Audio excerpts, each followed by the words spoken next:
je commencerai par ça et je clôturerai par ça, bien évidemment. C'est vraiment, ayez foi en Dieu. Ayez foi en Dieu. Ayez foi en Dieu. Vraiment accrochez-vous au Seigneur.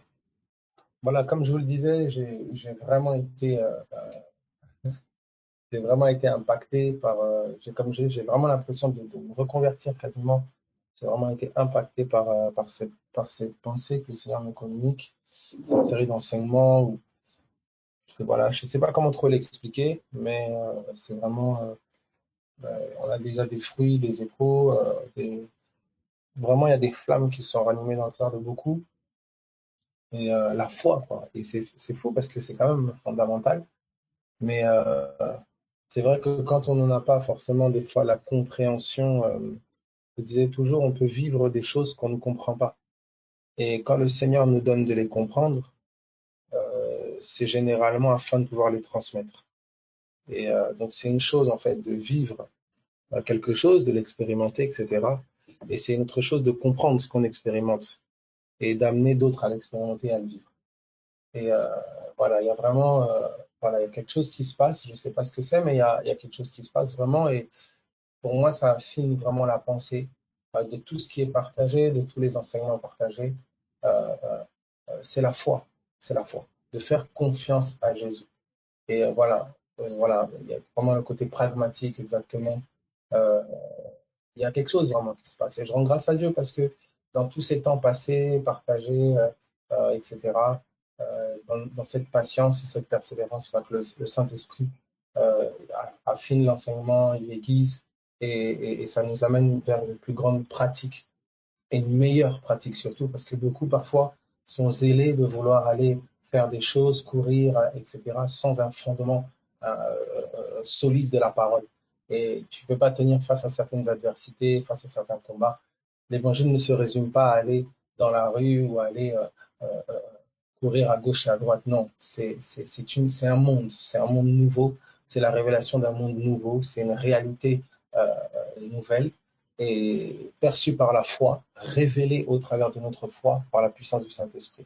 On amène les hommes à découvrir une réalité nouvelle, à découvrir un monde nouveau. Pas adhérer à des groupes de pique-nique ou à des fédérations ou à des associations ou à nos petits groupes sympas. Non, mais vraiment, voilà. Donc, on va y toucher, je vais toucher à certains éléments. Ça me donne encore, je rends grâce à Dieu parce que ça me donne encore d'être beaucoup plus ferme. Ça me donne encore d'être beaucoup plus ferme. Parce que c'est vrai que voilà, on a tellement, aujourd'hui, on a tellement mélangé, beaucoup de mélange. Et voilà, je prie que le Seigneur vraiment nous donne de toujours plus ferme, toujours plus précis. Voilà, donc soyez vraiment encouragés. Alors, je vais prendre certains passages, je me sens un peu conduit comme ça, on va voir comment le Seigneur va nous conduire par la suite, où en fait, euh, on va voir des hommes qui ont, si vous voulez, des notions religieuses, mais qui ne sont pas dans la foi. Et c'est ça qui est interpellant. Parce qu'aujourd'hui, il y a un gros mélange. Aujourd'hui, et c'est ça la grosse différence, la démarcation qui se fait, c'est quand ta foi devient vivante.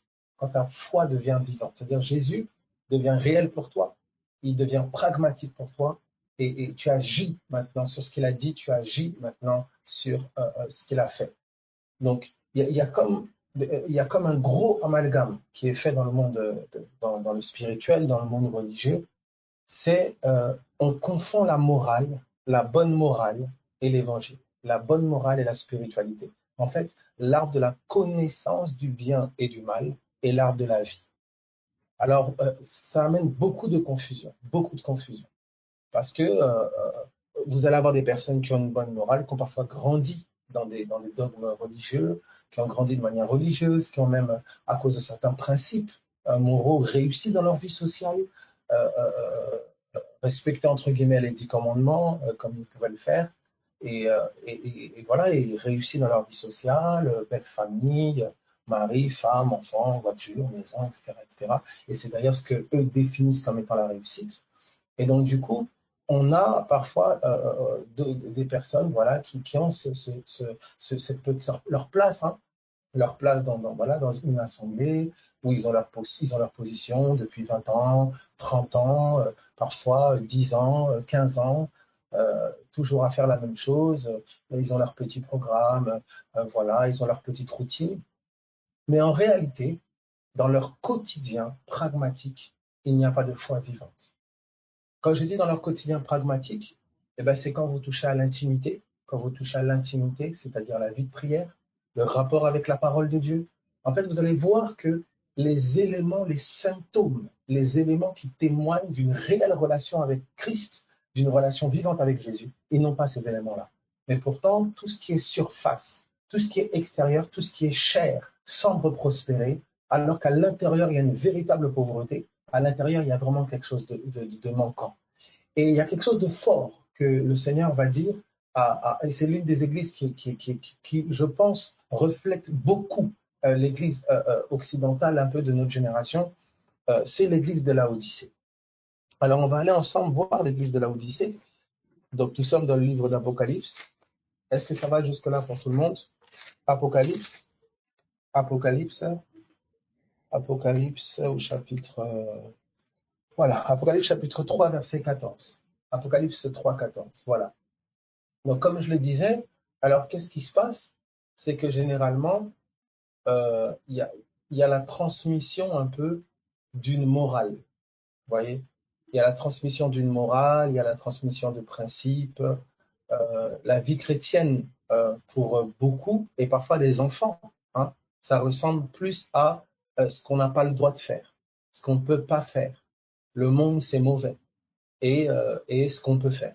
Donc, ce qu'on ne peut pas faire et ce qu'on peut faire. Hein, ça se limite, c'est généralement très à ça. Donc, voilà, Dieu, quelque part, il va être gentil avec moi si j'écoute, si je fais les choses bien. Si je fais les choses pas bien, bah, Dieu il va être fâché contre moi.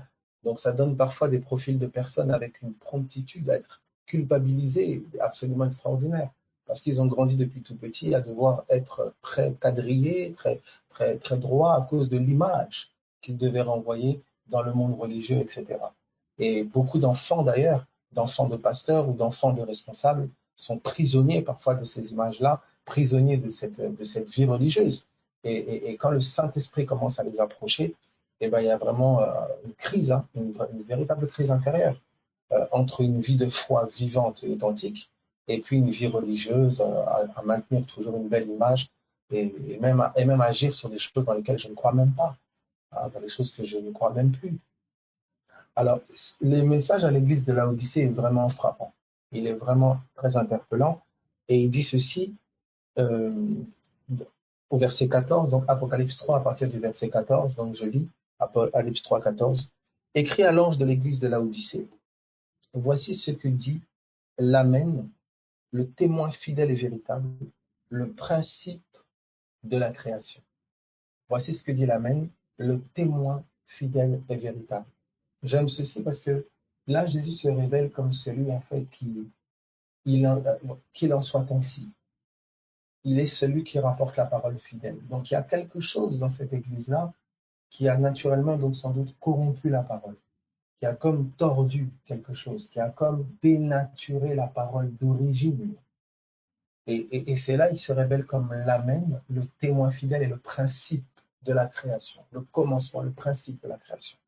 Et donc, on arrive dans verset 15, dit, je connais tes œuvres, je sais que tu n'es ni froid ni bouillant. Et ça, c'est une caractéristique. Des personnes qui sont ni froides ni bouillantes. Ce n'est pas des personnes non plus qui vont retourner à une vie sans Dieu, qui vont être là, Dieu n'existe pas, voilà, moi je ne crois pas en Dieu. Non, non, non, non. Et en même temps, ce sont des personnes parfois qui ont perdu le feu. Il n'y a pas de feu, il n'y a pas de passion. La vie chrétienne est devenue comme quelque chose comme un truc, un fleuve tranquille, un truc un peu plat comme ça. Et on entend des choses prêchées depuis, pas de transformation intérieure, pas de fou, pas de feu, c'est comme plat, c'est comme éteint. Et là, l'une de ces caractéristiques-là, il dit à cette église-là, il dit, tu es ni froide, ni bouillante. Et quand on dit par rapport à ça, bien sûr, c'est la foi. Vous voyez? Alors, elle est un peu au milieu. Et regardez ce qui est dit. Il est dit, Ainsi, parce que tu es tiède, tu n'es ni froid ni bouillant, je te vomirai de ma bouche. Je te vomirai de ma bouche. Ok? Poursuivons. Parce que tu dis, je suis riche, je me suis enrichi et je n'ai besoin de rien. Et ça, c'est quelque chose de fort. Une des caractéristiques de cette Église, c'est qu'elle s'est enrichie. Elle a développé toutes sortes de... En fait, elle est à l'aise dans la chair. Matériellement, elle est bien. Et est-ce que c'est une malédiction? Absolument pas. Ce n'est pas une malédiction. Attention, on va le voir ensemble. C'est une grâce de Dieu. Mais quand les biens, le confort et l'aisance prennent dans ton cœur la place de Jésus, alerte, alerte, alerte. Quand tu commences à te soucier de ton portefeuille plutôt que dans ton intimité avec le Maître, alerte, alerte, alerte.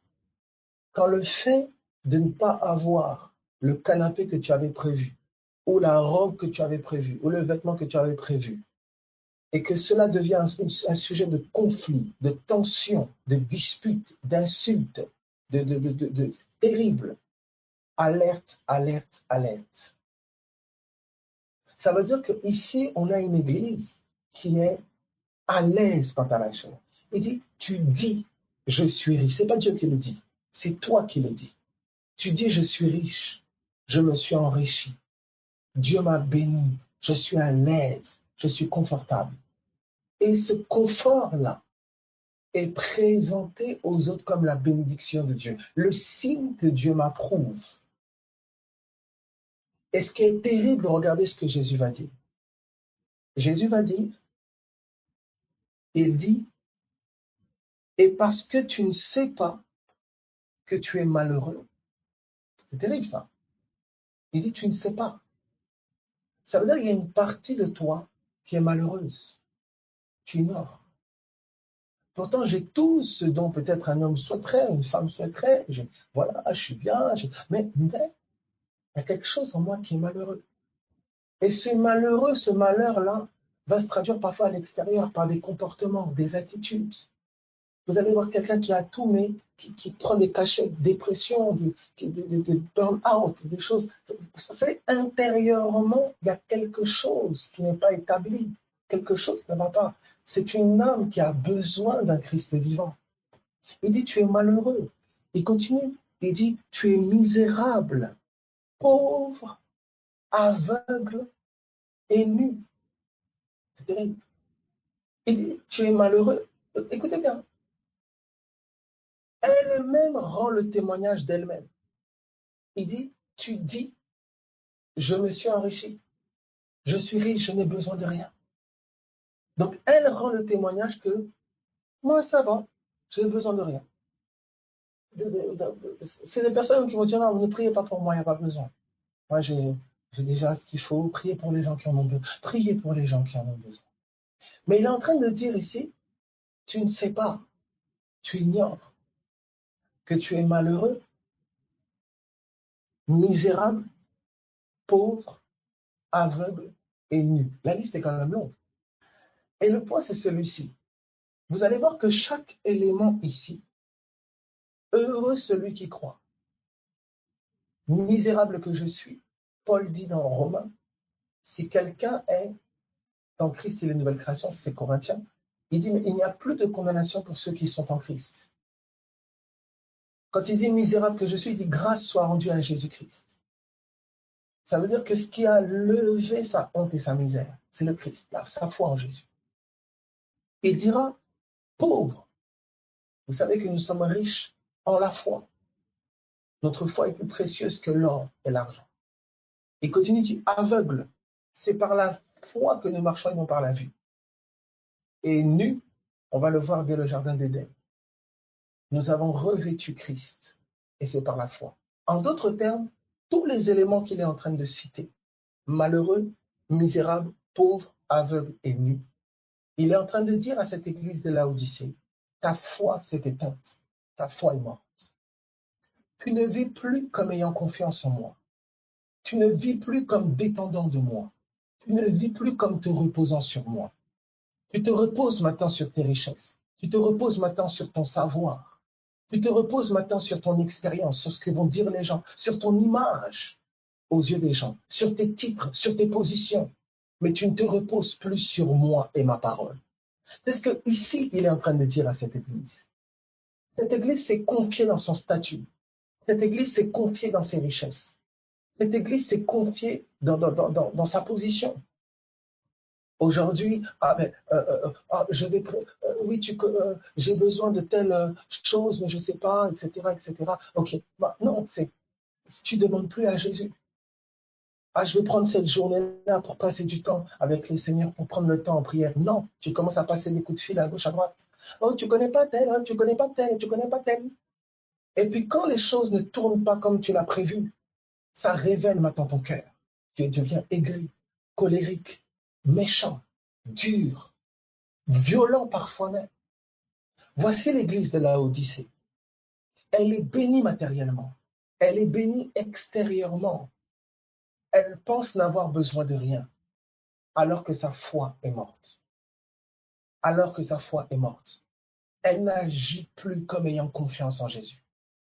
Elle n'agit plus comme étant dépendant du Christ. Alors c'est très subtil de basculer dans l'église de Laodicée. C'est subtil de basculer dans les mêmes travers. C'est cette église qui nous sont dépeintes. On subit des attaques qui peuvent être des attaques qu'on peut subir dans notre temps et notre génération. C'est cette église sont des ensembles de croyants comme nous. Nous sommes des croyants. Nous sommes des hommes et des femmes de foi. Et voici comment l'église de Laodicée, comment la foi de l'église de Laodicée a été agressée par le confort, a été agressée par le matérialisme. Abel, est-ce que ça veut dire on peut pas être confortable? Est-ce que ça veut dire qu'on ne peut pas être riche? Est-ce que ça veut dire qu'on ne peut pas être aisé matériellement? Non, ça ne veut pas dire ça. Ça veut dire que Dieu ne veut pas que tu sois dépendant. Dépendant. Dieu ne veut pas que ces choses soient au-dessus de lui dans ton cœur. Et il y a des signes qui vont témoigner que ça domine ton cœur. Alors, où est-ce qu'on découvre ce qui domine notre cœur? Où est-ce qu'on découvre qui règne dans notre cœur? Où est-ce qu'on découvre la place que Jésus a dans notre cœur? C'est Deutéronome chapitre 8. Deutéronome chapitre 8, à partir du verset 2. Deutéronome 8, 2. Est-ce que ça va jusque-là? Alors parfois, il y a des afflictions, il y a des épreuves, il y a des attaques de l'ennemi, qui sont bien sûr des attaques de l'ennemi. C'est pas facile, c'est désagréable, ça fait mal au cœur, c'est vrai. Mais quand tu regardes avec une perspective divine, eh ben, l'ennemi t'a attaqué, certes, mais Dieu, dans sa gloire et dans sa haute sagesse, a sauvé ton âme. Tu te perdais peut-être sans le savoir, dans un confort, dans une aisance, dans une vie fade de foi, fade en termes de spiritualité. Tu ne lisais plus ta Bible comme il se doit, ta foi était peut-être morte, tu menais ta vie comme tu l'entendais. Et il a fallu que l'ennemi attaque pour qu'à nouveau, tu apprennes à être dépendant de Christ. Tu apprennes à prier comme jamais tu as prié. Tu apprennes à te tenir dans sa présence, étant en larmes parce que ne sachant que dépendre de sa miséricorde et sa grâce. Le feu a révélé combien tu étais déconnecté. Le feu a révélé combien tu n'étais plus dans une foi vivante. Et soudain, Satan attaque. Et c'est comme si tu ressuscites. Alléluia.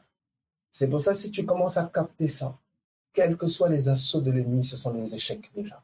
Ce sont des échecs parce que tu as compris maintenant que ton bien le plus précieux, c'est ta foi. Et que ton âme sera sauvée au prix de ta foi.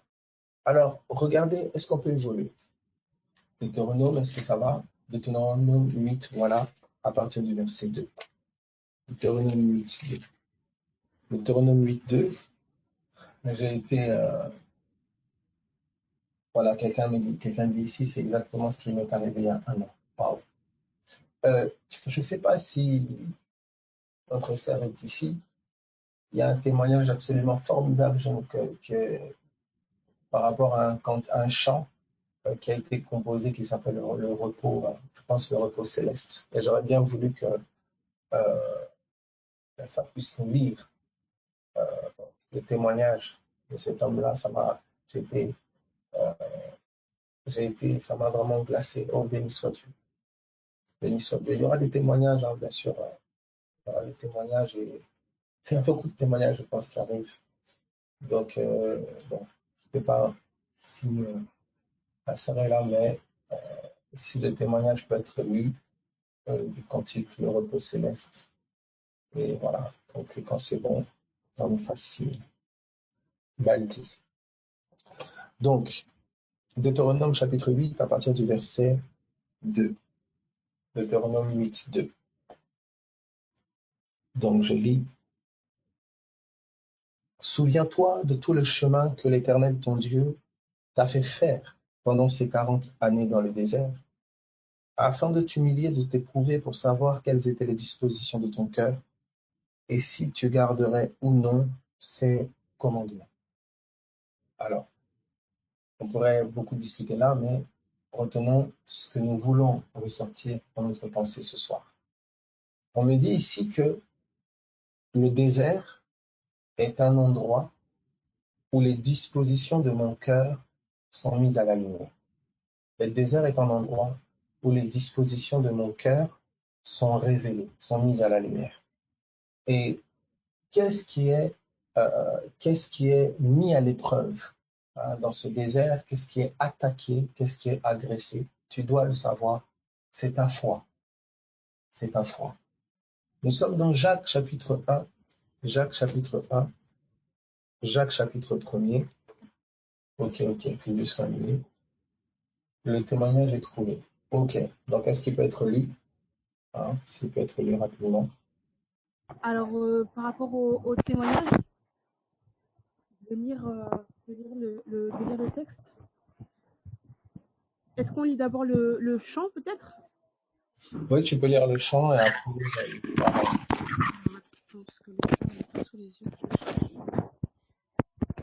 Donc je résume, c'est un chant, c'est un chant qui a été composé donc, par un homme, un croyant. On a rapporté ça. Donc j'ai été assez touché et frappé par la foi. On parle beaucoup de ça. Et qui pour moi est l'essentiel. Notre foi en Jésus-Christ est bien précieux. Et donc ce témoignage-là m'a beaucoup touché. Et donc voilà, je voulais le partager là. Donc si ça peut être lu, déjà lire le chant qui a été composé, et puis ensuite les conditions dans lesquelles il a été composé. Donc, tu peux bien parler dans le micro, on t'entend pas super bien. Je dis le chant, c'est « Quel repos céleste ». Donc, quel repos céleste, Jésus, d'être à toi pour la mort et la vie. Dans les jours mauvais, de chanter avec foi, tout est bien, ma paix est infinie. Quel repos céleste, mon fardeau n'est plus, libre par le sang du calvaire. Tous mes ennemis, Jésus les a vaincus, gloire et louange à Dieu notre Père. Quel repos céleste, tu conduis mes pas, tu me combles de tes richesses. Dans ton grand amour, chaque jour tu sauras déployer envers moi tes tendresses. Quel repos céleste, quand enfin Seigneur, auprès de toi j'aurai ma place. Après les travaux, les combats, la douleur, à jamais je pourrai voir ta face. Quel repos, quel céleste repos. Donc ça c'est le chant. Donc ça c'est le chant au niveau du témoignage. Alors en ce qui concerne le témoignage, Horatio Spafford, avocat aisé, possédait beaucoup de biens immobiliers dans la ville de Chicago. Mais le soir du 8 octobre 1871, un incendie se déclare et brûle jusqu'au matin du 10 octobre. La ville, dont les bâtiments sont essentiellement construits en bois, est ravagée. La famille Spafford est privée de tous ses biens immobiliers. Le fils de 4 ans étant mort de la scarlatine au début de cette même année, la famille est durement éprouvée. 2 ans après l'incendie, Horatio décide d'emmener sa famille en Europe pour des vacances et lui-même aiderait l'évangéliste Moody dans sa tournée en Angleterre. Au moment du départ, il est rappelé à Chicago pour ses affaires et sa famille doit partir sans lui. Le 2 novembre 1873, le navire Ville du Havre entre en collision avec un autre navire. Et en l'espace de 12 minutes, le bateau coule. Madame Spafford voit ses 4 filles se noyer sous ses yeux, mais réussit à s'accrocher à une planche. Arrivée au pays de Galles, Madame Spafford envoie donc ce fameux télégramme à son mari. Celui-ci décide immédiatement de la rejoindre et prend le prochain navire en partance pour l'Europe. Un soir, au cours du voyage, le capitaine vient frapper à sa porte. Nous nous trouvons actuellement au-dessus du lieu où vos filles ont péri. Horatio regarde quelques instants les eaux troubles, puis retourne dans sa cabine et écrit le texte suivant sur la base des paroles de la Sunamite dans 2 Rois 4, verset 26. Et donc ce qu'il écrit, c'est le chant qu'on a lu juste avant. Merci. Donc, ici, ce cantique-là, cet homme-là chante qu'à le repos. Et donc, c'est un homme aisé, prospère, avocat. La ville où il était, une bonne partie va brûler, il va perdre tous ses biens. Le début de l'année, il a perdu son enfant de 4 ans. 2 ans plus tard, sa femme est en voyage et à la base, il devait aller rejoindre l'évangéliste Moody, pour ceux qui connaissent, qui a vraiment quelqu'un qui a impacté quand même son temps. Et donc cet homme-là, sa femme donc en voyage, etc., il va avoir une collision avec le bateau, avec un autre bateau, bref, entre bateaux, et elle va voir donc ses 4 filles. Donc ça fait perdre de 5 enfants. Ça fait une perte de 5 enfants. Et cet homme-là, au-dessus de l'endroit où ses filles sont mortes, c'est ce cantique-là qui est né de ce cœur-là. Alors, pour moi, bien sûr, ce n'est pas la volonté de Dieu. Hein. C'est pas la volonté de Dieu. Clairement, l'ennemi s'est acharné contre cette famille, comme il a pu s'acharner contre toi, comme il a pu s'acharner contre. Voilà, il s'est acharné vraiment, et il a beaucoup détruit. C'est clair. Mais il y a quelque chose qui doit être frappant, il y a quelque chose qui doit tous nous interpeller. C'est la foi de cet homme. Et j'aimerais vraiment que tu puisses être profondément conscient de ça. C'est que nous sommes dans une réalité, nous sommes dans un monde qui est premièrement est régi par une dimension spirituelle, et notre bien le plus précieux, notre richesse, c'est notre foi en Jésus-Christ. Et je prie au nom de Jésus que rien, que ta foi soit ébranlée, c'est possible. Que ta foi soit secouée, c'est possible. Mais je prie que rien ne te la vole. Je prie que tu sois positionné en celle-ci.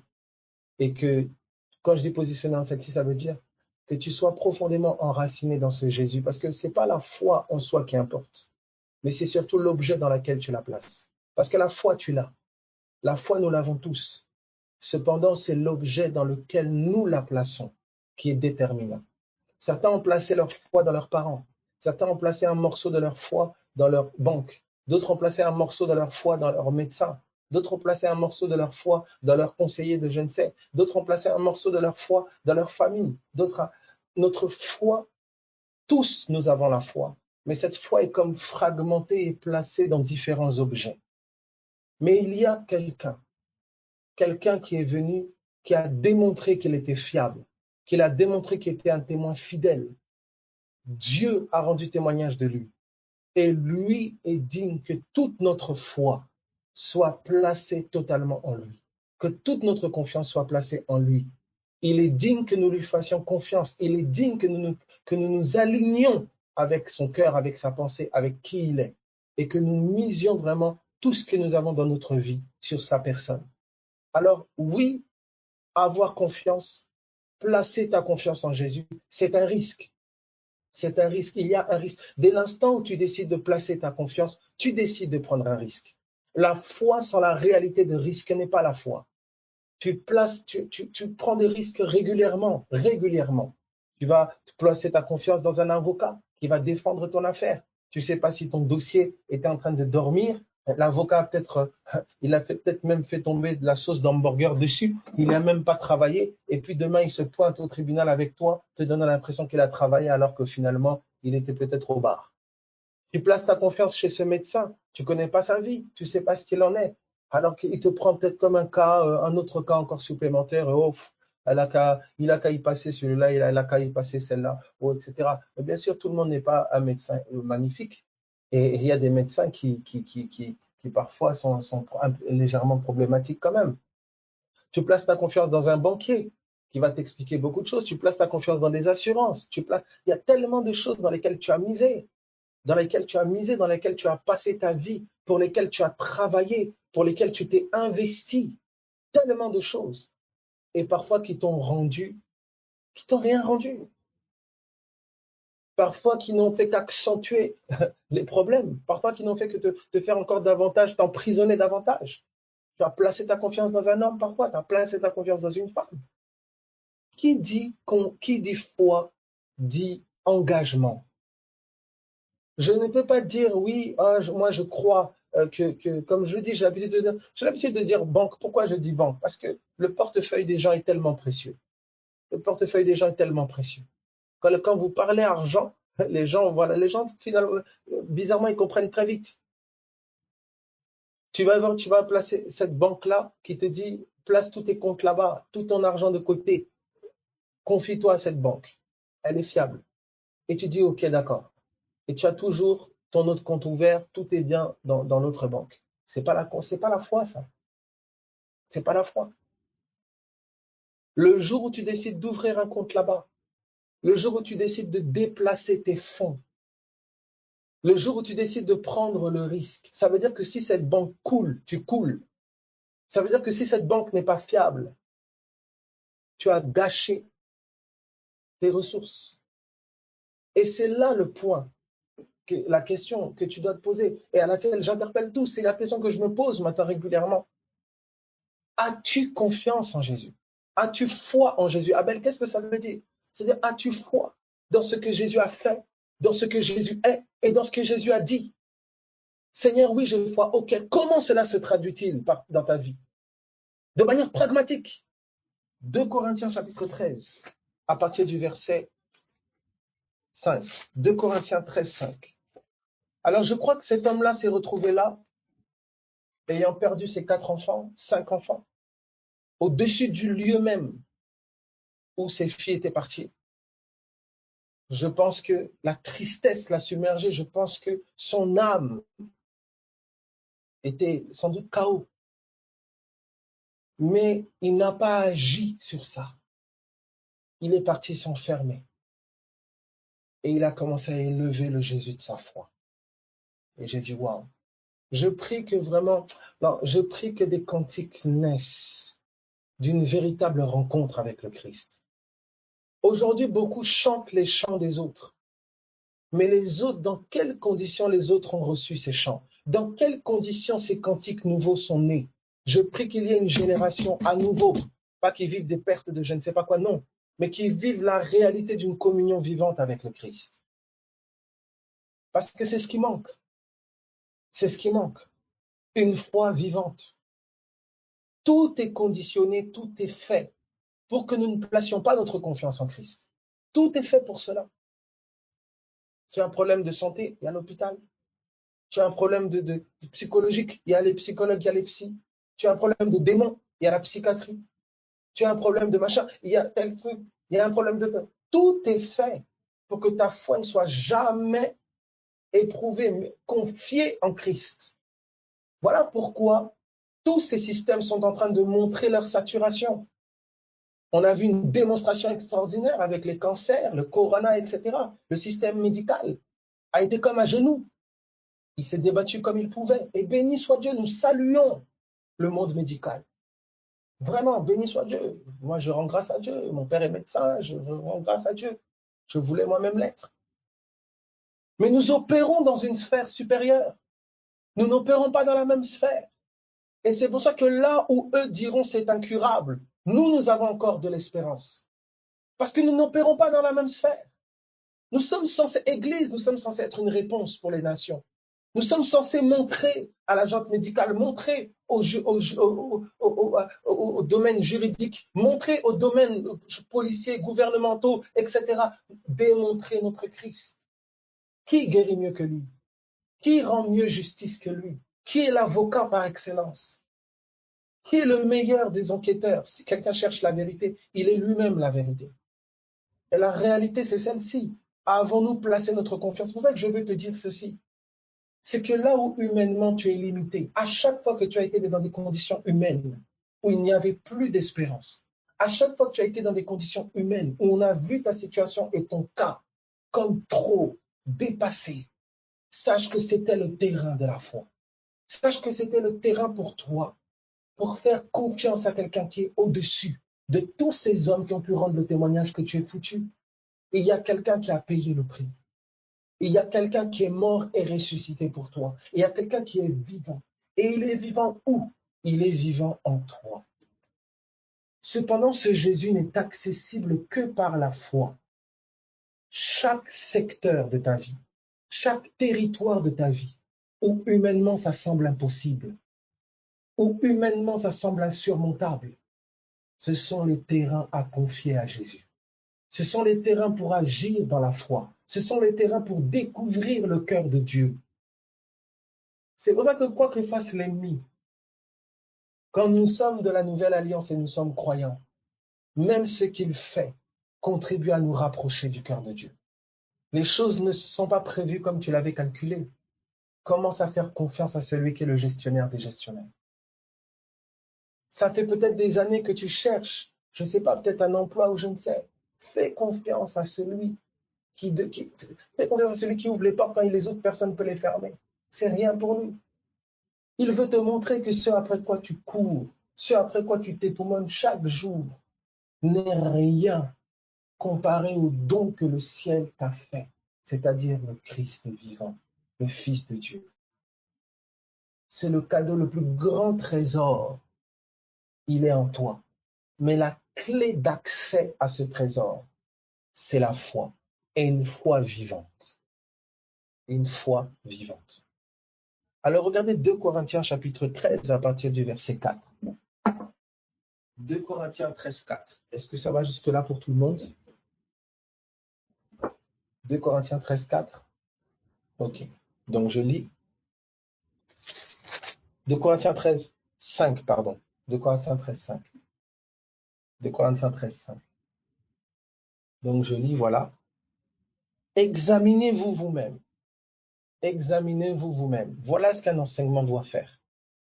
Te pousser à l'examen. Pas à la culpabilité, pas à la condamnation, mais te pousser à l'examen. Quel examen? Regardez ce qu'il dit. Examinez-vous vous-même pour savoir si vous êtes dans la foi. Éprouvez-vous vous-même. Examinez-vous vous-même. Éprouvez-vous vous-même. Pour savoir si quoi? Pour savoir si vous êtes dans la foi.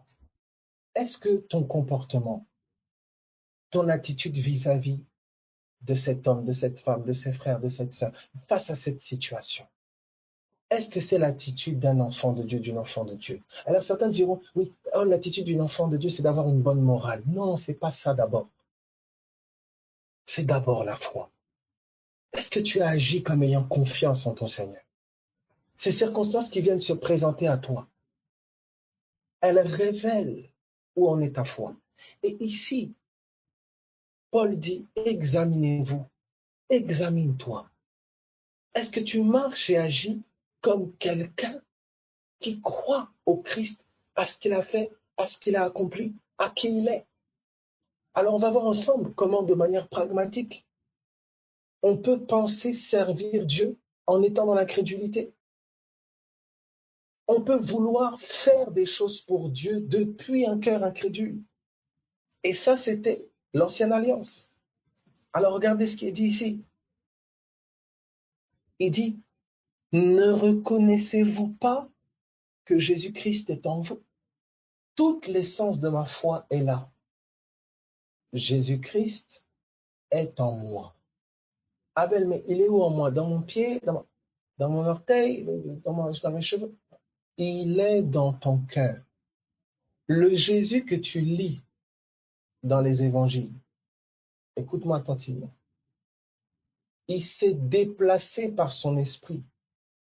Il est désormais ressuscité en toi. En toi. Et de la même manière que c'est par la foi qu'on le touchait quand il était dans les évangiles, c'est la même manière que ta foi le touche. Donc, on va prendre ensemble 1 Thessaloniciens 5 à partir du verset 23. 1 Thessaloniciens 5, 23. Vraiment, peut-être très attentivement, hein, vraiment, je pense que ça va beaucoup vous aider. Donc, tu dois savoir qu'il y a une partie en toi, d'accord? Il y a une partie en toi qui est habitée par le Christ. D'accord? Jésus habite en toi. Il y a une partie en toi qui est habitée par le Christ.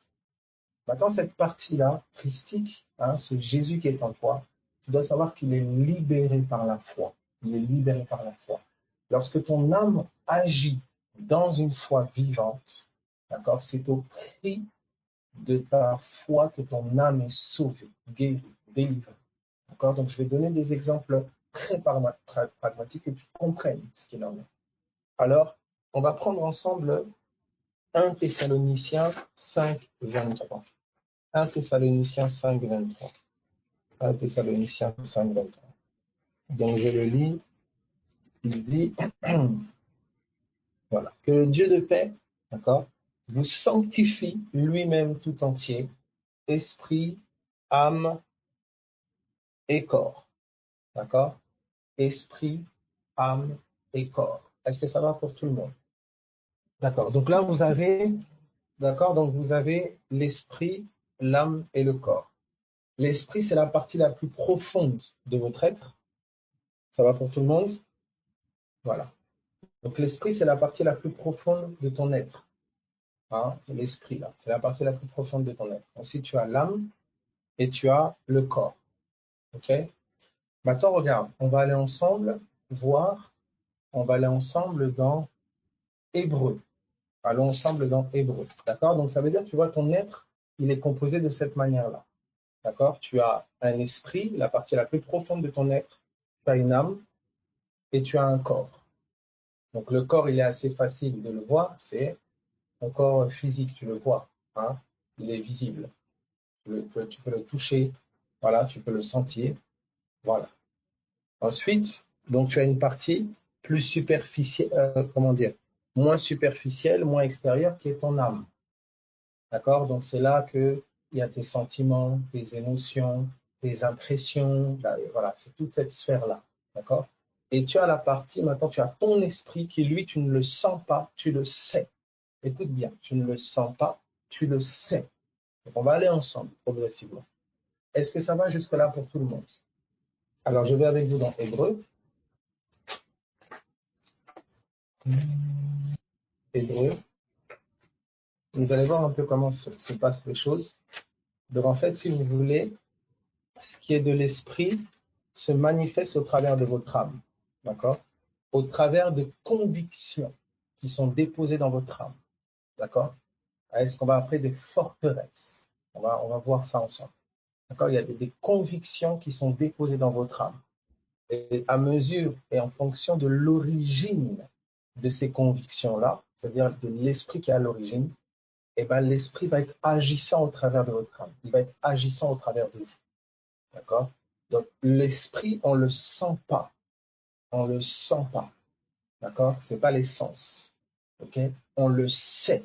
On nous rend témoignage du monde spirituel. On le sait. Maintenant, ton âme peut ressentir les choses de l'esprit. Donc, l'esprit peut se manifester au travers de ton âme et au travers de ton corps. C'est ça qu'on dit manifestation. Il est manifesté. D'accord? Donc, tu peux avoir un ange là, qui veille sur toi. Tu ne le sens pas, tu ne le vois pas. Mais si celui-ci se manifeste à toi, tu peux le sentir, tu peux le voir. D'accord? Donc, tu dois comprendre que le monde spirituel est un monde invisible et ce n'est pas premièrement un monde qu'on perçoit avec les sens. C'est important. Ce n'est pas d'abord un monde qu'on perçoit avec les sens. D'accord? Donc, je reprends. Tu es composé là de trois parties. esprit, âme et corps. C'est très important que je touche ces choses. Pourquoi? Parce que je vais t'expliquer ce que la foi libère. Où se trouve le Christ? Que se passe-t-il de manière pragmatique? La vie qui est dans ton esprit, la guérison qui est dans ton esprit, va passer au travers de ton âme, par des convictions, par la parole de Dieu, par la foi. La foi que ton âme va avoir dans le Christ qui est dans ton esprit va libérer une puissance qui va sauver ton âme et ton corps. Je répète, la foi que ton âme va avoir dans le Christ qui est dans ton esprit va libérer une puissance qui va sauver ton âme et ton corps. On va aller progressivement ensemble. Alors, allons ensemble maintenant, nous sommes dans Hébreux. Hébreux chapitre 4. Hébreux chapitre 4. Voilà. J'ai conscience que c'est un peu plus, voilà, j'entre un peu plus en profondeur ici, mais comprenez l'essentiel, c'est que Jésus-Christ est en toi. Je suis maintenant, pour ceux qui sont un peu plus, qui ont un peu plus de connaissances par rapport aux écrits, etc., je suis en train de préciser où est-ce qu'il est en toi. D'accord? Il est dans ton esprit. Voilà comment tu es composé. Donc, tu as ton esprit, tu as une âme et un corps. Le corps, on le voit, tu peux le toucher, ton corps. D'accord? Ton âme, c'est tout ce qui fait ta personnalité, c'est ton sang.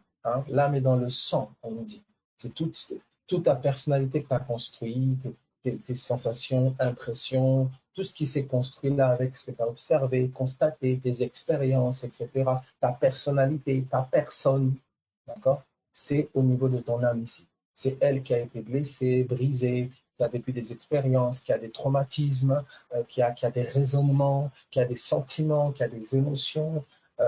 Voilà, il y a tout cet aspect-là. Et tu as ton esprit, d'accord?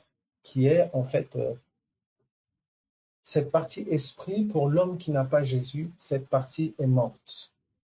D'accord? Elle est morte. On va voir ensemble que quelqu'un qui a un esprit mort, il peut agir par l'esprit. C'est comme ça que les sorciers opèrent. C'est comme ça que, voilà, on va voir tout ça.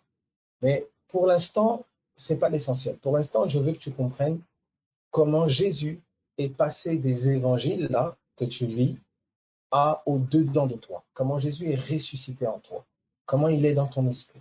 Tu ne le sens pas. D'accord? Tu ne le sens pas. Tu ne le vois pas, mais tu dois le savoir. Tu dois savoir qu'en toi, il y a Jésus. Son esprit est en toi. Et c'est pour ça que tu ne dois plus agir selon ce que tu sens, mais tu dois agir selon ce que tu sais. Béni soit ton nom. Merci Jésus. On va aller ensemble progressivement. Alors, nous sommes dans Hébreux chapitre 4. Hébreux chapitre 4, je lis. À partir du verset 12. Hébreux 4, 12. Est-ce que c'est bon pour tout le monde? Alors, ça va beaucoup t'encourager. Sois fortifié. Ton âme peut être cassée. Ton âme peut avoir été abusée. Ton âme peut avoir un caractère compliqué. Ton âme peut avoir des sensations, des oppressions, des attaques, des maladies dans ton corps, maladies dans ton âme, des traumatismes, etc. Mais tu as en toi le Christ vivant, qui lui est glorieux, en paix, joyeux, amour. Il est tellement en plénitude. Il est en toi. Il est en toi. Il n'est pas ailleurs, il n'est pas plus chez le pasteur que chez toi. Il n'est pas plus chez l'apôtre que chez toi. Non, l'apôtre a juste appris à le libérer. Le pasteur a juste appris à le libérer. Et c'est pour ça qu'il a été établi pour t'enseigner aussi à le vivre. Nous sommes dans Hébreux chapitre 4, à partir du verset 12. Est-ce que ça va pour tout le monde? Hébreux 4, 12, donc je lis. Car la parole de Dieu est vivante et efficace. Donc on te dit deux choses de la parole de Dieu. Elle est vivante et elle est efficace. Elle est efficace. Regardez, il est dit, plus tranchante qu'une épée quelconque, à deux tranchants, pénétrant jusqu'à partager âme et esprit. Ça veut dire en fait, qu'est-ce qu'on nous dit ici? La parole de Dieu, elle est puissante pour pénétrer à l'intérieur de nous. Elle entre en nous et elle fait la distinction, la séparation entre l'âme et l'esprit. C'est grâce à la parole de Dieu que tu sais distinguer l'âme de l'esprit. Est-ce qu'on peut évoluer? Est-ce que ça va pour quelqu'un? Alors regardez maintenant ce qui est dit. Jointure et moelle, elle juge les sentiments et les pensées du cœur. Le mot juger là, c'est aussi discerner. Donc on est en train de t'expliquer quelque chose de très fort ici. On est en train de te dire que l'âme et l'esprit sont au niveau d'où? C'est les pensées de quoi? C'est à quel niveau? Les pensées du, j'ose croire que vous suivez. Amen. Alléluia. Du cœur. Donc en fait, qu'est-ce qui se passe-t-il? L'âme, l'esprit, là, c'est au niveau de ton cœur. L'essence est au niveau du cœur. Exactement. C'est pour ça qu'il est dit dans Galates. Galates chapitre 4. Allons-y, Galates 4. Galates 4. Donc tu vas avoir le rôle indispensable et très important que ton cœur a. Des enjeux extraordinaires qui se jouent au niveau de ton cœur. Extraordinaire. Nous sommes dans Galates chapitre 4 à partir du verset 6. 6. Voilà. C'est justement pour démêler, vous voyez, jointure et moelle, parce que les jointures et moelle, c'est mêlé. Et en fait, les pensées de ton âme et les pensées de l'esprit sont comme mêlées, tu vois. C'est comme le sang et l'oxygène. Le souffle, l'oxygène, eh ben en fait, c'est dans ton sang. Tu vois, tu ne peux pas les dissocier comme ça, c'est mêlé. Tu vois, ben, c'est pareil comme l'âme et l'esprit, c'est comme mêlé. Et la parole de Dieu, elle permet de discerner, de démêler la pensée de l'esprit et la pensée en fait qui vient de l'âme, de la chair. Et quand dans ton cœur, la pensée de l'esprit commence à dominer, comment elle commence à dominer? À mesure que tu agis sur la parole. Plus tu vas agir sur la parole, plus la pensée de l'esprit va prendre vie en toi. Elle va s'incarner en toi. L'esprit va prendre davantage l'ascendant en toi et dominer ton âme. Il va infuser ton âme. La vie de l'esprit va commencer à couler au travers de ton âme. Donc, ce qui va dominer ton cœur, c'est ce sur quoi tu vas agir et ce que tu vas confesser. Je répète, ce qui va dominer ton cœur, c'est ce sur quoi tu vas agir et ce que tu vas confesser, méditer régulièrement et confesser. D'accord? La bataille se joue au niveau de ton cœur. Donc, ce dans quoi tu agis et ce que tu médites régulièrement, ça affermit ce qui règne dans ton cœur. C'est-à-dire, même s'il y a dans ton cœur, il y avait, je ne sais pas moi, il y a de la peine, il y a de la tristesse, tout ceci, etc. Et bien, il y a une autre partie de ton cœur qui n'est pas comme ça, c'est ton esprit. Il y a Christ dans ton cœur. Voilà. En fait, qu'est-ce qui va se passer? Quelqu'un dit donc à la place du sang qui coule au niveau de l'âme, c'est plutôt l'esprit. Je m'explique. Ton sang, tu l'as hérité de ta famille. Vous êtes tous héritiers de sang de vos familles. D'accord? Et en fait, que s'est-il passé? C'est que votre âme, elle a été souillée, elle a été pervertie. Toute âme est pécheresse. Donc, vu que les esprits des hommes sont morts à cause du premier péché, du premier homme qui avait péché, nos esprits sont morts. Et au fur et à mesure, en fait, nos âmes, la mort qui était dans notre esprit, a pris place dans nos âmes. C'est comme ça que toutes les âmes humaines sont mortes. Maintenant, qu'est-ce que Jésus a fait? Jésus était animé de l'Esprit de Dieu lui-même. Il était l'Esprit de Dieu lui-même incarné. Et par sa mort à la croix, écoutez attentivement, voilà, donc Jésus n'avait pas un sang humain. Écoutez bien, le sang de Jésus était un sang divin. C'était le sang de Dieu. Alléluia. Alléluia. Le sang de Jésus, c'est pour ça que le sang de Jésus est particulier et qu'il a pu nous purifier. Parce que le sang de Jésus est né de l'Esprit lui-même. Ça veut dire que l'Esprit lui-même a revêtu le sang et la chair. Il a revêtu un sang et un corps. Vous comprenez?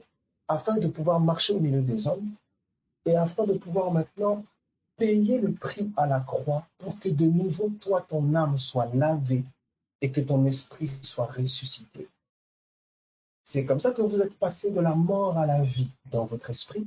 Et c'est comme ça que maintenant, dans votre âme, la vie qui est dans votre esprit maintenant doit sauver vos âmes. Commencez à vivifier vos âmes. Et un jour, vos corps suivront. Vos corps seront changés. Est-ce que vous comprenez ça? Ça veut dire que par le sacrifice de Jésus, par l'esprit qui est venu en vous, vous avez vécu la même chose que Jésus. Vous êtes passé de la mort à la vie. Vous êtes ressuscité dans votre esprit. Votre esprit a été recréé. Vous avez un esprit maintenant vivant. Et cet esprit maintenant va commencer à renverser, purifier vos âmes. C'est comme si vos âmes maintenant vont devenir les âmes de Christ. C'est comme si le sang qui circule maintenant en vous devient le sang de Jésus.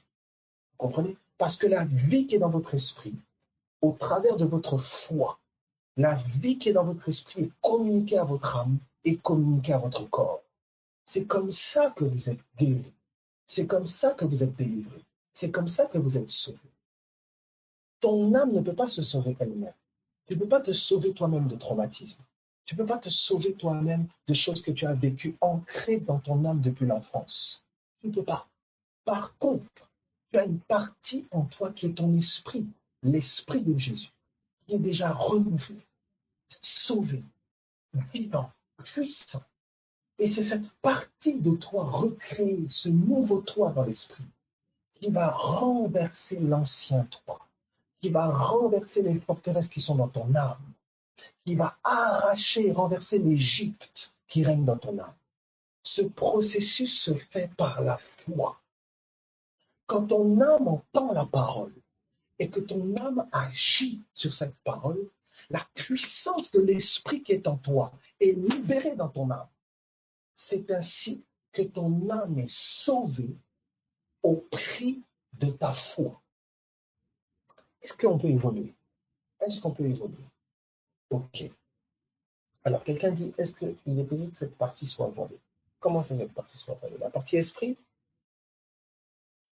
La partie esprit, elle est voilée exactement. Ben, c'est pour ça qu'on a besoin de la révélation de Jésus. Parce que Jésus est comme le miroir de cette partie. C'est pour ça qu'on doit vous prêcher la parole. On a prêché aux gens de la morale. Or, la morale, c'est des techniques pour que ton âme fasse des petits rafistolages et essaye de... Vous comprenez? Mais là, prêcher Jésus, c'est prêcher celui qui est en toi. La partie inconnue que tu ne sens pas, mais que tu sais maintenant par la parole de Dieu. La parole de Dieu, c'est le témoignage de Jésus. Ça veut dire que la parole de Dieu te révèle cette partie inconnue qui est en toi. Alléluia. Alléluia.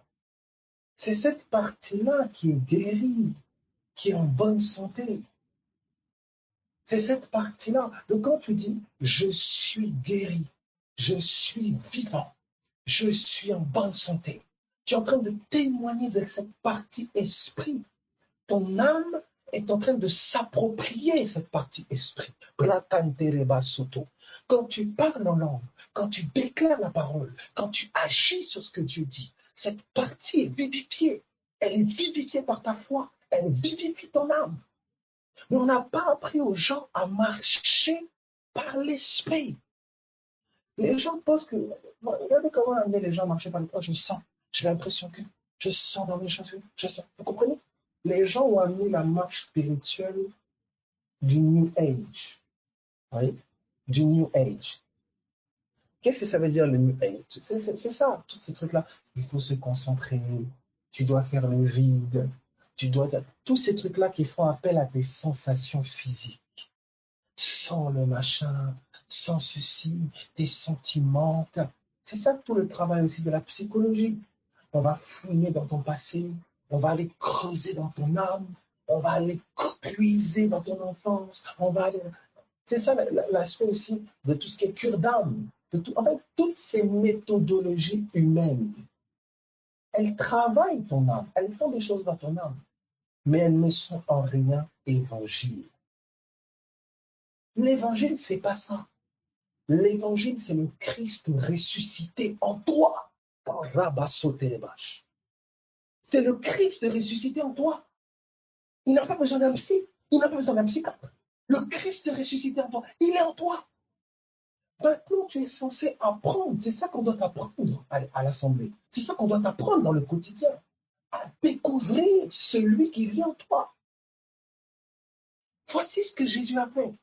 Il a fait en sorte, écoutez, Dieu a fait en sorte, oh Jésus, Dieu a fait en sorte que le Sauveur ne soit pas seulement à Jérusalem.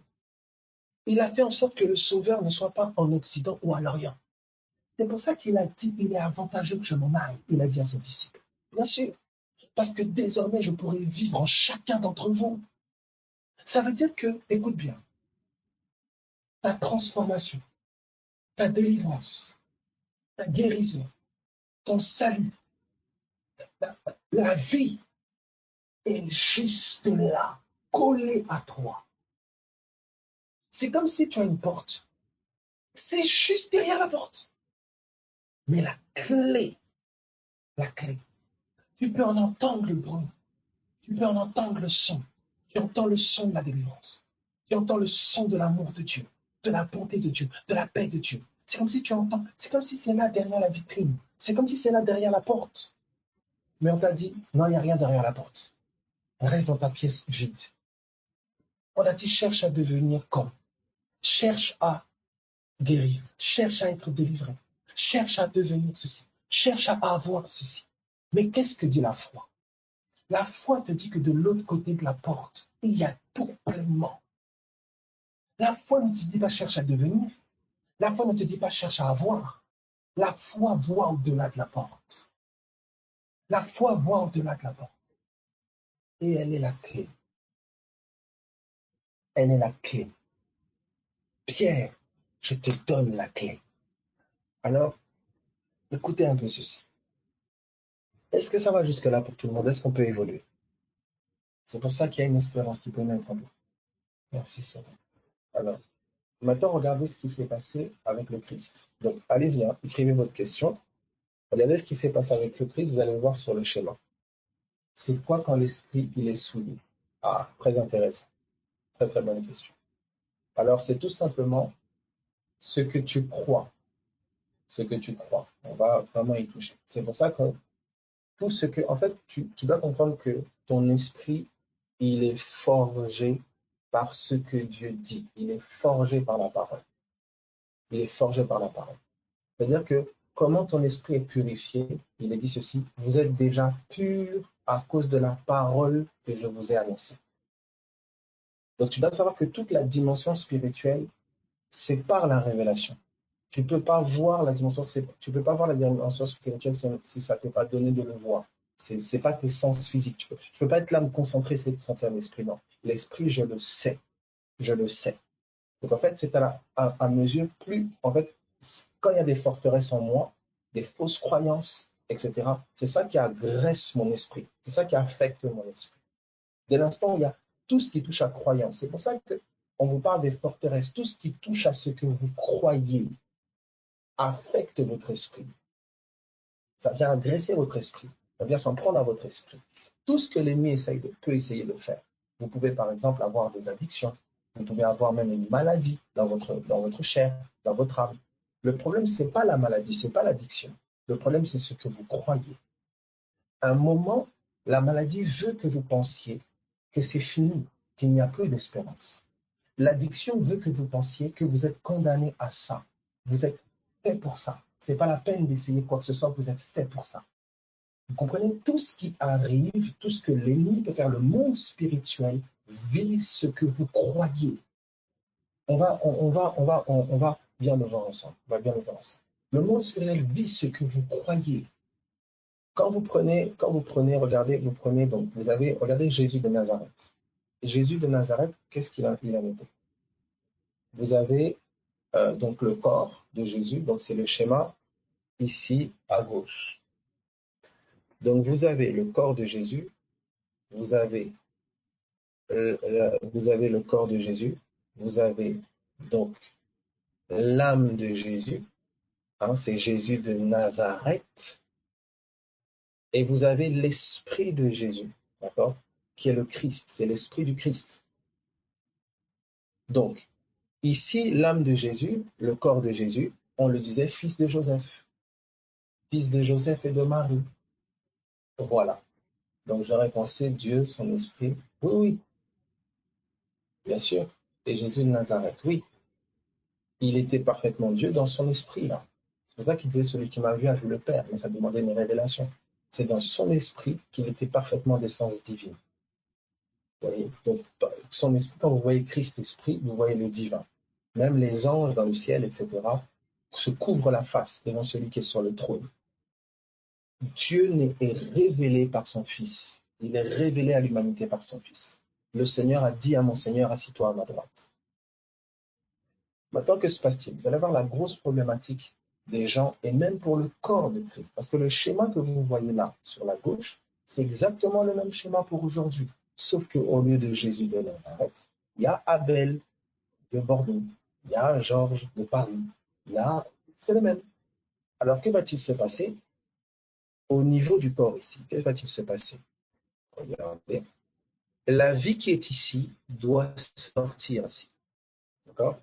Donc, la vie qui est ici doit sortir ici. D'accord?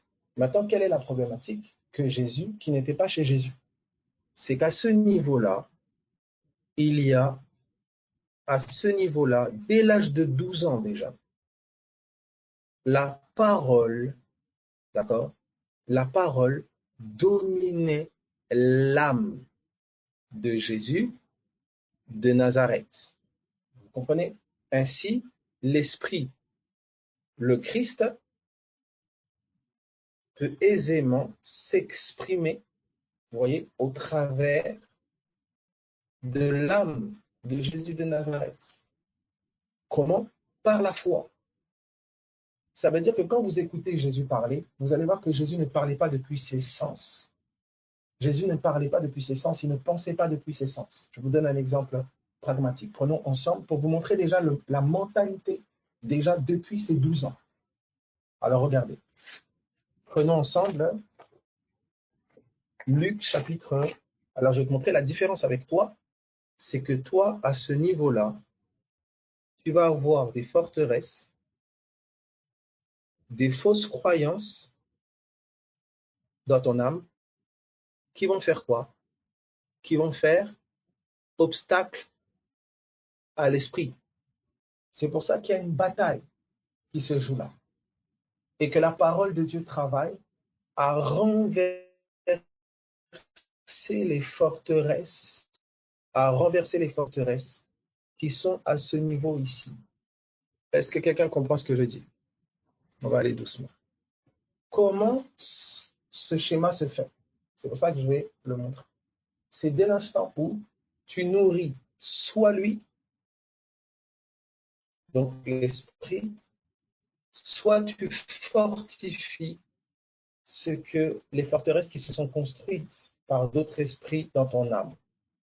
Ton âme a grandi en bâtissant toute sa vérité, toute sa réalité sur ses sens, sur ce qu'elle voit, sur ce qu'elle goûte, sur ce qu'elle entend, sur ce qu'elle ressent, sur ce qu'elle perçoit humainement, sur ses émotions, sur ce que voilà. Ton âme s'est construite autour du monde naturel, du monde charnel.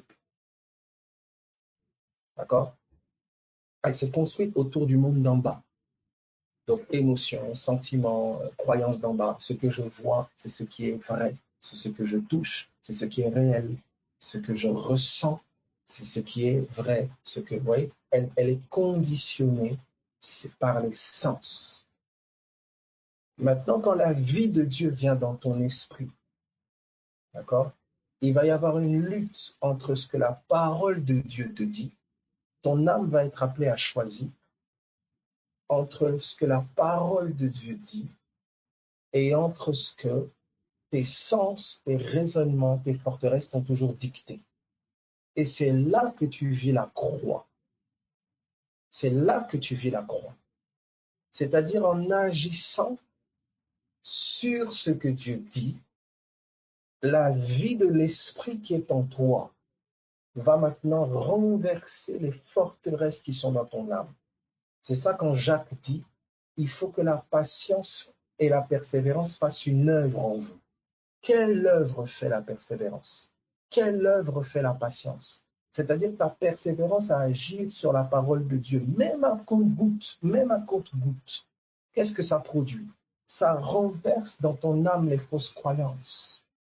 Il y a quelque chose en toi qui tombe. Il y a quelque chose dans ton âme qui tombe. Et à mesure que c'est renversé, il y a une puissance qui est dégagée. Ta foi est vivante. Ok. On va aller progressivement. Est-ce que jusque-là, ça va? Est-ce qu'on peut évoluer?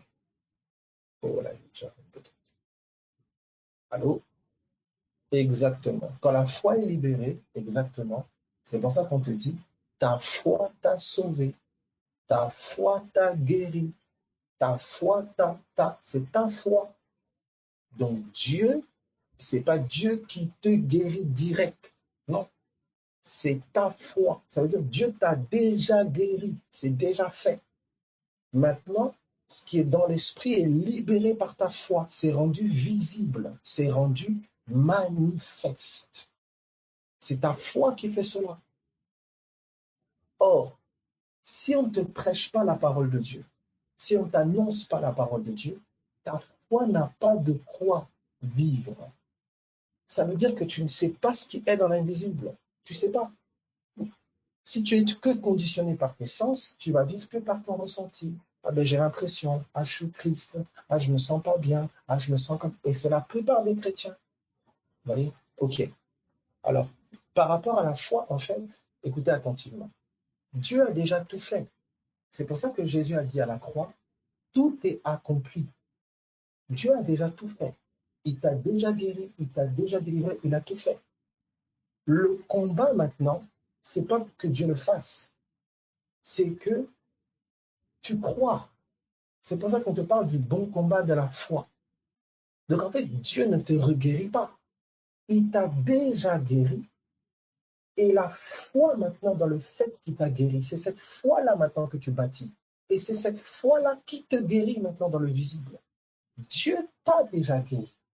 Mais ta foi permet de saisir la guérison acquise par Dieu à la croix pour toi.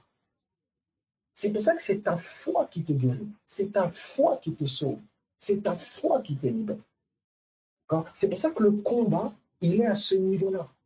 L'ennemi va travailler à te faire rejeter la parole de Dieu, à te faire renverser la parole de Dieu. Il va emprisonner ta foi. Et il va emprisonner ta foi comment?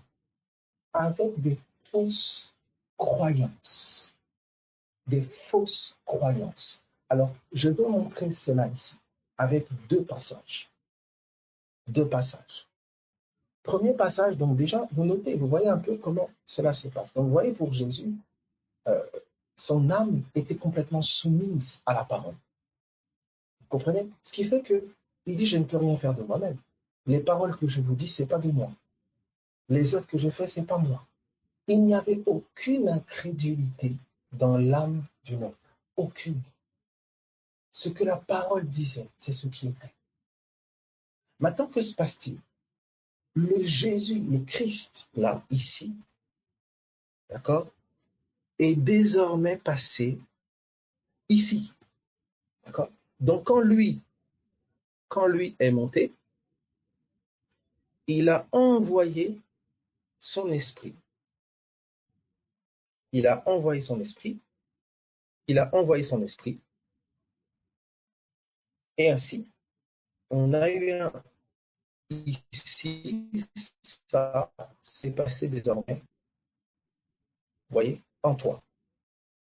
Maintenant, au lieu d'avoir l'âme de Jésus de Nazareth, on a l'âme d'Abel, on a l'âme de Jordan. Et c'est comme ça qu'on appelle l'Église le corps de Christ. Vous comprenez? Donc, vous êtes, avant le corps de Christ, c'était Jésus de Nazareth, un juif. Maintenant, c'est devenu un Français, un Congolais, un Haïtien, un Anglais, un Allemand. Vous comprenez? Christ s'est fait chair maintenant dans la multitude de tous ceux qui ont cru en lui, de tous ceux qui l'ont reçu. Maintenant, de la même manière que Jésus de Nazareth marchait, comment marchait-il? L'esprit du Christ qui était en lui était libéré par la foi. sa foi à lui ou la foi des gens. Regardez, quand la femme à la perte de sang vient toucher Jésus, elle touche Jésus dans la chair, puisqu'elle touche son vêtement. Elle touche Jésus de Nazareth. Mais parce qu'elle a eu foi, elle a touché le Christ. Elle a touché l'Esprit. Et elle a été guérie. Et Jésus dit, quelqu'un m'a touché. Alors que les disciples qui étaient autour de lui disaient, mais il y a plein de gens qui te touchent. Non, les gens touchaient Jésus de Nazareth. Mais cette femme, par la foi, a touché Jésus-Christ. Bon, est-ce que quelqu'un comprend ce que je dis? Est-ce que vous comprenez ça? C'est pour cela que toi-même, tu peux par ton âme toucher le Christ qui est en toi. En ayant confiance dans la parole de Dieu et en agissant sur la parole. De la même manière, les gens, pourquoi à votre avis, écoutez bien, pourquoi à votre avis nul n'est prophète chez soi? Parce que chez toi, on connaît trop Jésus de Nazareth. On connaît, tu comprends? Chez toi, on ne connaît pas le Christ, le toi Christ. On connaît trop le Seigneur de la chair. Ce qui fait qu'on, alors que les gens du dehors ne te connaissent pas dans la chair. Donc tu peux exprimer le toi Christ. C'est cela. C'est pour ça que généralement avec nos membres de famille, on aura toujours tendance à essayer de les convertir depuis le moi chair, depuis le Jésus de Nazareth, et non depuis le nous Christ. Oh, est-ce que quelqu'un est en train de comprendre? C'est une grâce terrible ce que nous entendons. Vous comprenez ça? Alors je le répète et je le redis, le toi Christ n'est accessible que par la foi. Comment tu sais qu'il est là? Parce qu'on te l'a dit. Annabelle, je ne sens pas qu'il est là. On ne t'a pas demandé de sentir. On t'a annoncé qu'il est là. On te l'a dit. Ah, donc il est là. Oui, oui, il est là. C'est ça. Mais comment je sais? La parole. Si vous comprenez pourquoi on vous dit que la parole est un miroir, la parole est le miroir du toi Christ. Le toi chair, c'est les gens qui sont le miroir. C'est le miroir physique. Le miroir physique, c'est le miroir de ton corps physique. Les gens, ce qu'ils vont dire de toi, ce qu'ils vont te renvoyer, c'est le miroir un peu de ton âme. Ce que toi-même tu vas juger de toi, ce que tu vas voir de toi, c'est ton âme. Mais la parole de Dieu, c'est le miroir de l'esprit. C'est le miroir du toi Christ. Ça veut dire que quand tu regardes la parole, tu regardes Jésus dans les évangiles, c'est plus un Jésus historique, c'est un Jésus qui est en toi. Et comme il est le même hier, aujourd'hui et éternellement, il est le même en toi. Si ce n'est pas merveilleux. Maintenant, voici la problématique. C'est que tu ne crois pas ça. Tu n'agis pas sur ça, tu ne crois pas ça. Dès l'instant dans ton âme, tu vas, oh, t'es triste, ah, je suis triste, là, c'est pas la peine. Moi, de toute façon, j'arriverai jamais. En fait, tu parles depuis le toi chair. Or, que va-t-il? C'est que, regardez dans le naturel. Si je viens vous voir et que je vous dis que vous avez une tache sur le front, vous allez essayer de frotter peut-être. Mais je vous dis, elle est toujours là et elle s'agrandit.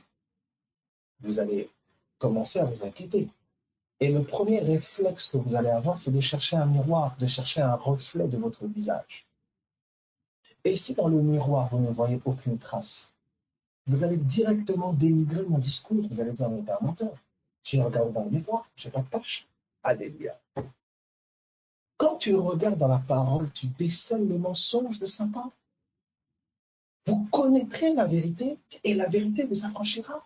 Tu m'as fait croire pendant des années que j'étais esclave de ce que j'ai vécu dans mon enfance. Tu m'as fait croire pendant des années que j'étais paralysé, que j'étais esclave, captif. Tu m'as fait croire que j'étais malade. Mais quand je regarde dans le miroir, je vois que je suis une nouvelle personne. Quand je regarde dans le miroir, je vois la plénitude de la divinité. Je vois la paix, l'amour, la joie. Voici le vrai moi. Regardez ceci. Vous allez à l'hôpital. On vous fait une écho. Vous savez que pendant 9 mois, vous marchez au rythme des témoignages. Votre ventre grossit, certes. Il y a des mouvements dedans. comme il y a des mouvements dans votre âme, comme vous ressentez certaines choses depuis que vous avez accepté Jésus. Vous avez certaines pensées. Il y a des choses qui se passent dans vos pensées, des batailles, des choses qui vous font parfois mal, des choses qui vous réjouissent. Il y a beaucoup de choses qui se passent dans vos pensées. Certains disent, oui, depuis moi que j'ai accepté Jésus, il y a des pensées que j'ai que je n'avais pas avant. Mais je suis désolé, mais c'est même des pensées qui me font mal au cœur. Il y a des pensées horribles que j'ai. Mais depuis que quelqu'un est tombé enceinte, quand le bébé il bouge, ça fait mal. Des fois, il y a des contractions. C'est douloureux. Mais c'est le signe qu'il y a quelque chose qui bouge en toi. Mais comment tu sais ce qui bouge en toi? Mais il faut l'écho. Alléluia. Il faut un homme qui te rende témoignage de ce qu'il y a en toi. La machine d'échographie, c'est les Écritures. Béni soit Dieu. Je suis ton hôte. Non, Dieu m'a transformé en un instant sur GoToMeeting en ton gynécologue. Alléluia. Je suis en train de te dire que l'échographie est en train de dire, d'après ce que j'ai, l'écho qui est en face de moi, nous sommes dans l'échographie de Hébreu, nous sommes passés dans Hébreu, nous sommes passés dans Jean, nous sommes passés dans, je ne sais plus quel passage encore on a pris. Donc voilà, écoute ton médecin. L'échographie est en train de me dire qu'en toi, oh, tu as quelque chose qui est en train d'être formé à l'enfant. Oh mais, docteur appelle, c'est quel sexe? Tous les sexes, ni homme ni femme. Mais c'est qui quel sang? Un sang divin. Mais il est en bonne santé? Oui, oui. Il est Dieu nous-mêmes. Mais est-ce qu'il a une maladie héréditaire comme moi? Non, absolument pas. Son sang est parfait. Regarde l'échographie. Il y a cette vie en toi. Elle coule en toi. Maintenant, que se passe-t-il? Et je te montre l'écho. Imaginez-vous 2 minutes. Une femme, son ventre commence à pousser. Elle commence à pousser. Et un petit enfant arrive et dit, mais maman, ton ventre est grossi. Et elle ne sait pas qu'elle est enceinte. Elle ne sait pas. Alors papa aussi, il a pris du ventre. Et puis les deux fois, ils se regardent et voilà. Dans un, il y a beaucoup de graisse. Dans l'autre, il y a une vie.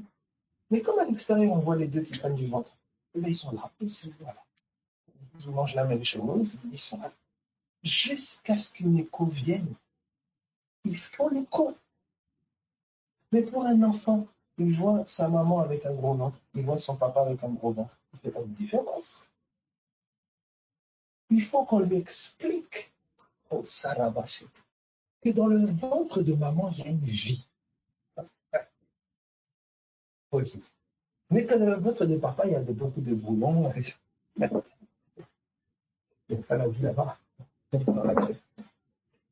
Mes amis, sans l'écho, tu ne peux pas savoir ce qui se trame en toi. Tu ne peux pas savoir. Tu ne peux pas savoir. Regardez ce qui est dit. Échographe, écho-écriture. Béni soit Dieu. Vous voyez? Il faut l'écho de la parole en toi. Il faut l'écho de l'écriture en toi. Tu vois, je découvre. OK. Maintenant, une fois que, oh, alléluia, une fois que le médecin te dit que c'est une fille, tu vas l'acheter des vêtements de garçon? Non. Tu vas commencer à témoigner. Ah, Jésus. Oh, Seigneur. Si quelqu'un vient te voir et te dit, oh, mais Bernadette, tu as pris du poids, tu as grossi, dis donc, à force de traîner avec ton mari, là, tu as pris du ventre. Tu dis, mais comment ça? Ben, je sais pas, c'est un peu, il faudrait faire du sport. Non, non, non, non, je suis enceinte. Ah, mais non, non, non, non, non, non, non. Comment ça, t'es enceinte? Comment ça, t'es enceinte? Mais n'importe quoi. Ça se voit que c'est de la graisse. Qu'est-ce que tu vas dire? Tu vas sortir l'écho. Il est écrit. Il est écrit. Regardez dans le naturel comment vous vivez. Regarde. Tu as plus foi dans l'écho du médecin humain que dans l'écho du médecin divin. C'est ça ton problème. Tu arrives à croire que c'est de la graisse que tu as dans le ventre alors que c'est une vie. Qu'est-ce que tu veux qu'on fasse? Et puis tu pleures, tu dis, non, j'arrive pas de prendre du poids, ça me fait de plus en plus mal, moi j'en ai marre, j'arrive pas à marcher, j'ai des boutons. On t'a dit à la vie, tu dis, non, non, non, non, non, je ressens bien, que ça bouge en moi. Avant j'avais des abdos, mais je ressens bien. Vous voulez dire quoi? Mais crois, regarde l'écho. Regarde les cons. Mais c'est cela. Mais c'est cela. Est-ce que vous comprenez? Dieu est en train de batailler avec son peuple pour dire, croyez-moi. Croyez-moi. Si nous croyons au témoignage des hommes, si on croit au témoignage d'une écho physique naturelle fait par un humain, une machine dysfonctionnante, à combien plus forte raison le témoignage de Dieu, qui est supérieur au témoignage des hommes? Alors si un homme vient me dire, d'après nos résultats, vous êtes malade. Oh, ça c'est les résultats visibles. Mais je regarde aux résultats invisibles. Le prix qui a été payé à la croix, le sang qui a coulé. Le témoignage dit, vous êtes en santé, vous êtes guéri.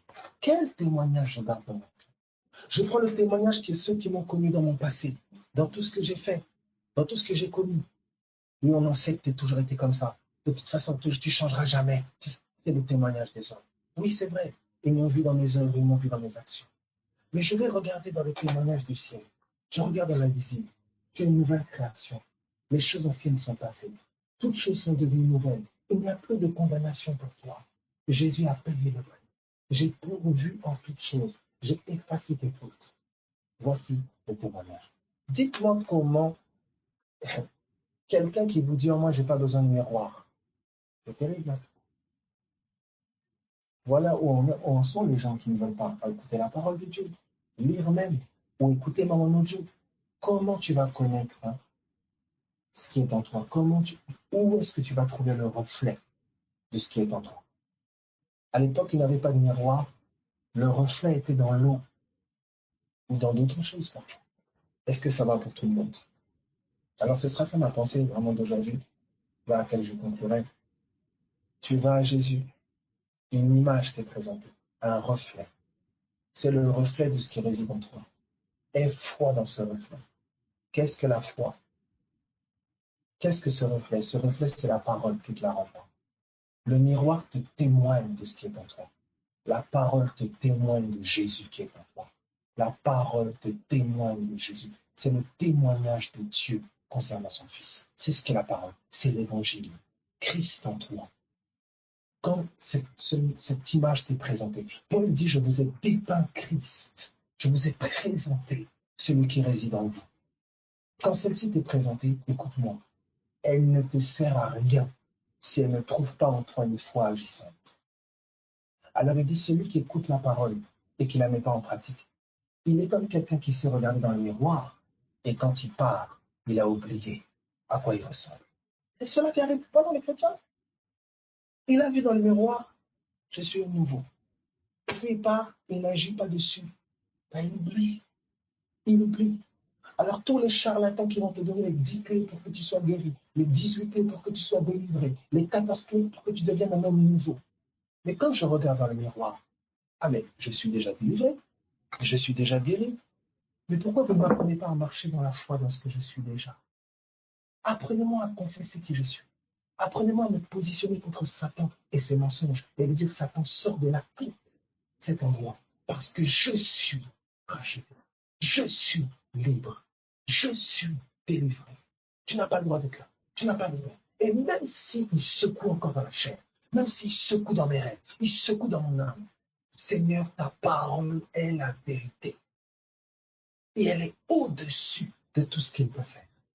Quand Satan voit que tu as saisi ça, il a chaud. Béni soit Dieu. Seigneur, je te rends grâce, il y aurait tellement à dire, mais on va s'arrêter là, mon Dieu. Soyez fortifiés, soyez profondément encouragés. Profondément encouragés. J'aimerais que tu saisisses ça. Jésus qui est en toi. Alors quand tu vas chez un pasteur, un apôtre ou qui que ce soit, c'est pas mauvais. Mais le but, c'est pas de l'idolâtrer. Tu vas au contact de quelqu'un qui a un peu plus saisi ce Jésus en lui. Et le but de ce quelqu'un, c'est de t'apprendre à saisir le Jésus qui est en toi. C'est pas que tu deviennes idolâtre ou que tu n'es... Non, c'est que tu apprennes à saisir le Jésus qui est en toi, que tu découvres le Christ qui est en toi comme lui-même a découvert le Christ qui est en lui. Et c'est là le grand piège.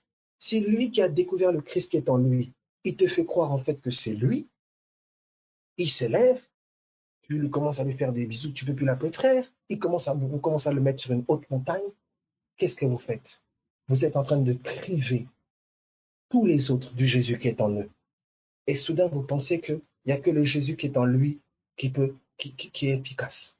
Alors le jour où vous allez maintenant courir après l'homme et que l'homme ne peut rien pour vous, vous avez l'impression que Dieu vous avait abandonné.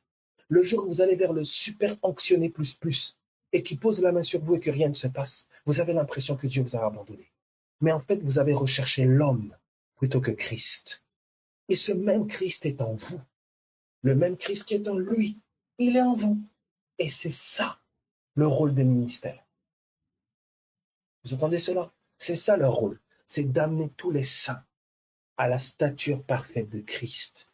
Vous imaginez si le Abel Christ se révèle, si le George Christ se révèle, si le Jefferson Christ se révèle, si le Marie Christ se révèle, le Caro Christ se révèle, le Lindsay Christ se révèle, le Isaac Christ se révèle, eh bien on a le Christ Église dans toute sa gloire. C'est fini. Qui peut résister à ça? C'est pour ça que Satan a caché ce trésor. Il l'a caché. Il vous a dit non. Il ne faut pas écouter cette bonne nouvelle, ces bêtises-là. C'est pas en vous. Non. C'est dans tel bâtiment. C'est à tel séminaire. C'est dans tel lieu là-bas. Si vous n'allez pas là-bas, c'est cuit, c'est fini. Non, c'est en vous. C'est en vous. Dieu a fait de vous le lieu où il a décidé maintenant de placer sa gloire. Et toute la communion dans laquelle nous nous trouvons, c'est pour nous exciter mutuellement à révéler ce Jésus qui est en nous. Béni soit-on. Vous entendez? Donc soyez encouragés, soyez fortifiés. C'est pour ça, toi qui es déprimé, toi qui es malade dans ta chair, toi qui es fatigué dans ta chair, toi qui es accablé dans ton âme, accablé dans ta chair, écoute-moi. Le salut est en toi. Christ est ressuscité en toi. Tu peux prendre mes discours pour des rêveries, comme les disciples ont pris les discours des femmes pour des rêveries. Mais je témoigne de ce Jésus qui est vivant. Et il est ressuscité en toi. Et il veut sauver ton âme. Il veut sauver ton corps. Il veut t'affranchir et te libérer. Il est en toi, il n'est pas ailleurs. Abel, comment puis-je le toucher? Commence à agir sur ce qui a été déclaré de lui, sur ce qu'il a dit d'après sa parole. Il a payé le prix, il t'a sauvé. Il a payé le prix, il a pris ta maladie. Ça veut dire que le Christ qui est en toi là te dit, écoute, je me suis chargé de ta maladie, je l'ai prise. Oui, mais je ne le vois pas. Non, c'est dans l'invisible. J'ai pris les racines. Agis sur ce que je te dis et tu vas voir ce que j'ai fait prendre forme en toi. Oui, mais j'ai peur d'agir trop brutalement. Non, agis tout doucement. La foi comme un grain de sénévé suffit. Commence à faire un petit pas. Commence déjà par renverser les mensonges qu'on a mis en toi, que c'est pas possible, que c'est incurable, que tu seras toujours comme ça, tu auras toujours ceci, tu pourras jamais changer, tu seras toujours addict à ça. Commence déjà par le lait. Commence à entendre la parole, commence à renverser ces mensonges en toi par le lait. Voilà, va faire un tour sur GoToMeeting. Voilà pourquoi Christ en toi t'a parlé. Va faire un tour sur GoToMeeting. Écoute ce fou-là qui est en train de crier ce que j'ai fait. Pour que tu commences à écouter, à écouter, à écouter, à écouter. À force d'écouter, écouter, que tu sois poussé maintenant à commencer à poser des petits pas sur ce que tu entends. Et à mesure, tu vas voir que je vais prendre forme maintenant dans ton âme. Je vais m'incarner en toi. Je vais vivifier ton corps. Je vais guérir ton corps. Je vais libérer ton âme. Je vais affranchir ton âme. C'est moi, Christ en toi. Et tu ne diras pas que c'est un pasteur qui l'a fait, tu ne diras pas que c'est Abel qui l'a fait, GoToMeeting ou telle assemblée. Tu rendras gloire à mon nom. Et ainsi tu iras à ton tour témoigner à d'autres. Et d'autres encore découvriront le Christ en eux. Et ainsi mon Église s'étend. Et ainsi Jérusalem s'étend. Et ainsi le monde voit ma gloire. C'est ça. Donc soyez encouragés, soyez fortifiés. Je ne sais pas si je peux être plus clair. J'essaie de faire de mon mieux, mais je crois que le Saint-Esprit va confirmer et va continuer d'opérer. Donc soyez encouragés, soyez fortifiés, que le Seigneur vraiment vous fortifie et vous encourage. Voilà. Comptez sur le Christ Jésus en vous. Il est là, il est là, il guérit, il délivre, il est là, il est là, il est là. Béni soit Dieu. Amen.